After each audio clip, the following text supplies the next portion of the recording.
Salut, bienvenue dans un nouvel épisode des North Trotters. Et aujourd'hui, on pose nos valises en Gironde. Imaginez une terre où l'horizon ne semble jamais finir. Nous sommes dans le sud-ouest de la France, au cœur de la Gironde, là où le parfum iodé de l'Atlantique vient se mêler à l'odeur sucrée des pins maritimes. Bienvenue à Ourtin. Ici, on ne choisit pas entre la forêt, le lac ou l'océan. On vit au rythme des trois. Le port d'Ourtin, un air de village marin. Quittez l'agitation du littoral et laissez-vous guider par les routes des lacs. Bienvenue à Ourtin Port. Ici, on n'est pas sur l'océan, mais l'esprit marin, il est partout.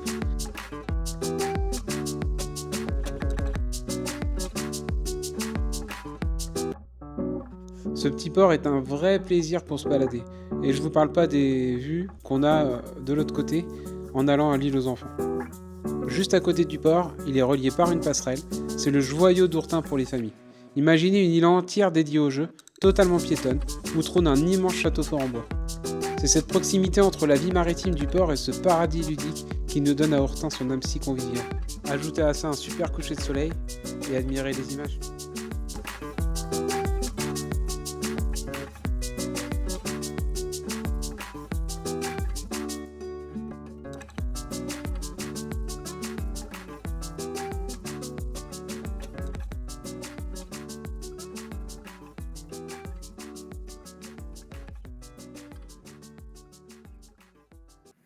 Alors, oui, parce que qui dit chien dit balade, et qui dit balade qui dit pluie, et dit pluie dit taupe, et dit taupe dit creusage, et creusage, et voilà. Voilà dans les guettas qui rentrent.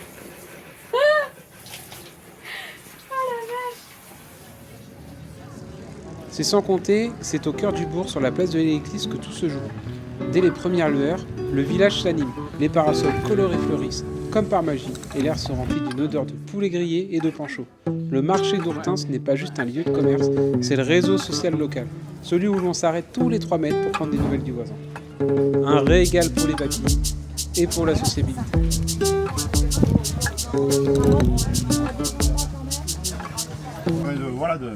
Voilà, et puis même d'aller sur le site, ça permet aux gens de voir un peu tout ça. La traçabilité, c'est toujours intéressant. Et comme ça, vous savez ce que vous achetez. Si vous levez les yeux au centre du village, vous ne pouvez pas la manquer. L'église Sainte-Hélène d'Ourtin dresse sa silhouette de pierre claire au milieu de la place du marché. Mais ne vous fiez pas à son allure paisible, elle est le témoin d'une lutte séculaire contre le sable et les marécages. Poussez la lourde porte en bois, l'intérieur surprend par sa clarté. Les vitraux, ils filtrent les lumières colorées qui viennent danser sur les piliers. Ils racontent des scènes bibliques, mais évoquent aussi en filigrane la vie rurale de l'époque. Et la voûte, on en parle. Remarquez la finesse des nervures qui s'élancent vers le plafond. C'est un espace qui impose le silence, une pause bienvenue après l'effervescence du marché juste devant ses marches. Elle est dédiée à Sainte-Hélène, la mère de l'empereur Constantin. Dans cette région des Landes, où les voyageurs s'égaraient parfois dans les zones humides, invoquer une sainte liée à la découverte avait tout son sens. L'église servait de point de repère visuel, un véritable amer pour ceux qui traversaient la forêt ou naviguaient sur le lac. On a poussé notre exploration un peu plus au nord d'Ourtin, vers Soulac-sur-Mer. Vous tomberez sur les vestiges fantomatiques de la batterie des Arros.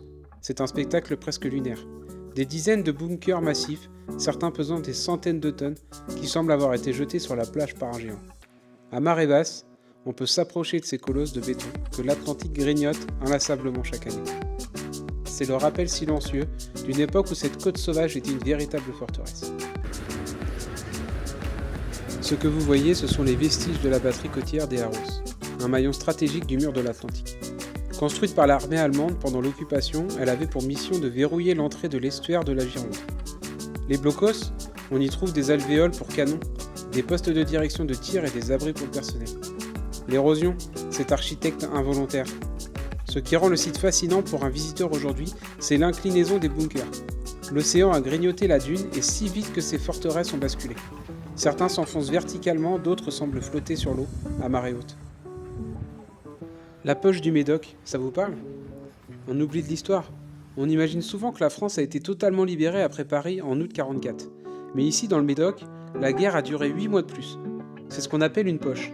Une zone où l'armée allemande retranchée derrière ses bunkers a refusé de se rendre, transformant la pointe de Grave en une forteresse inexpugnable. Il a fallu attendre le printemps 45 pour que l'assaut final soit donné. C'est autour du 20 avril 45 que les combats atteignent leur paroxysme près de Soulac.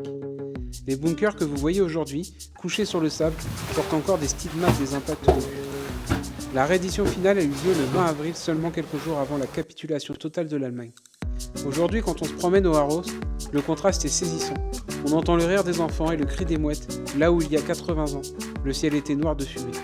Ces bunkers ne seront plus des menaces, mais des monuments de mémoire que l'océan, avec une patience infinie, finit par effacer. On a longé cette immense muraille de dunes, laissant Soulac et Ourtin derrière nous, pour descendre vers la Mecque, du littoral girondin. En arrivant à Soulac, on a l'impression que quelqu'un a actionné une machine à remonter le temps. On oublie les stations balnéaires classiques, ici nous sommes dans l'une des plus anciennes stations de la Côte d'Argent. Partout où on regarde, on découvre les villas Belle Époque, aux briques rouges et blanches, avec leurs dentelles de bois et leurs toits pointus. C'est chic, c'est coloré et ça a un super charme. On a pu s'arrêter à la basilique Notre-Dame de la Fin des Terres, qui est classée à l'UNESCO, et elle raconte une histoire incroyable, celle d'un monument qui a failli disparaître. Au XVIIIe siècle, elle a été totalement ensevelie par les sables. Il a fallu des décennies de travaux pour la désensabler et lui redonner sa splendeur. Aujourd'hui, quand on entre dans cette nef romane, on ressent le poids des siècles et cette lutte acharnée des hommes contre l'avancée des dunes.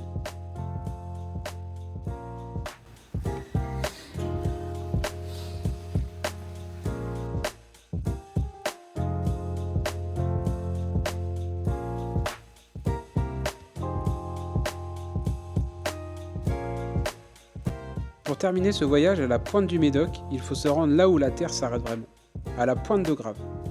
Et en effet, on a pu y visiter le phare de Grave. Au pied de la tour, ne manquez pas de pousser la porte de l'ancienne maison des gardiens. Elle abrite aujourd'hui un musée passionnant.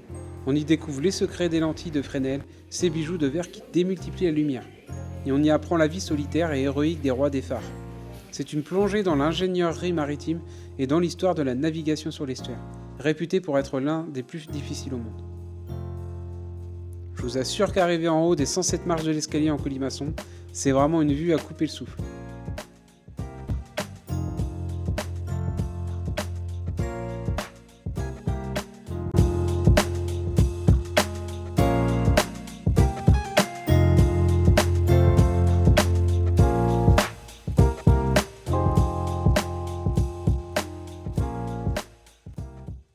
Pour le dernier acte de notre voyage, nous changeons de rive. Nous quittons le fracas des vagues pour la sérénité majestueuse des bords de la Gironde. Bienvenue à Pauillac. Ici, le paysage change d'échelle. L'estuaire s'étire comme un bras de mer, large de plusieurs kilomètres, emmenant avec lui les reflets argentés du ciel et les secrets des îles qui le parsèment. Mais si le nom de Pauillac résonne dans le monde entier, c'est pour ses terres. Dès que l'on s'éloigne du fleuve de quelques mètres, on entre dans un royaume de vignes à perte de vue. Pauillac est la capitale mondiale du vin. C'est ici que trônent les noms de légendes, des châteaux aux architectures parfois féeriques, comme Rothschild, Latour, Mouton Rothschild. Ce sont de véritables palais au milieu des rangs des Cabernet Sauvignon. C'est une escale au milieu des vignes. Le centre-ville est indissociable de son port. C'est l'un des rares endroits au monde où vous pouvez amarrer votre bateau et être en moins de 5 minutes au pied de certains des vignobles les plus chers de la planète. L'ambiance y est paisible, les plaisanciers y croisent les viticulteurs qui viennent prendre leur café en terrasse. Impossible de parler du centre sans mentionner ce bâtiment emblématique, la maison du tourisme et du vin. C'est ici que bat le pouls de l'appellation. C'est le lieu idéal pour décrire la richesse du terroir. On y trouve toutes les informations sur les châteaux environnants, mais c'est aussi un lieu d'exposition qui lie l'art à la culture de la ville. Si vous longez la rive à Pauillac, vous verrez ces étranges silhouettes qui s'avancent au-dessus des eaux brunes de l'estuaire. Ce sont les carlets. Imaginez de petites cabanes de bois perchées au sommet de hauts pilotis frêles reliés à la terre ferme par une passerelle étroite et souvent vertigineuse. Le nom carlet vient du filet lui-même. Le carlet, c'est une grande nappe de filet carré tendue sur une armature métallique. Le principe est simple et ancestral. À l'aide d'un treuil, le pêcheur descend le filet horizontalement dans l'eau trouble. On attend quelques minutes, on guette le passage des poissons ou des crevettes et on remonte le tout d'un geste sec. C'est une pêche de patience, de hasard, où l'on attrape surtout des aloses, des lamproies ou des crevettes blanches. C'est ici sur un ponton de bois face au carlet de Pauillac que notre voyage s'achève. On repart avec du sable dans les chaussures, le goût du sel sur les lèvres et cette certitude, qu'il soit sauvage ou raffiné, le Médoc finit toujours par nous rattraper le cœur. Bonne route à tous et n'oubliez pas de prendre le temps de regarder l'horizon.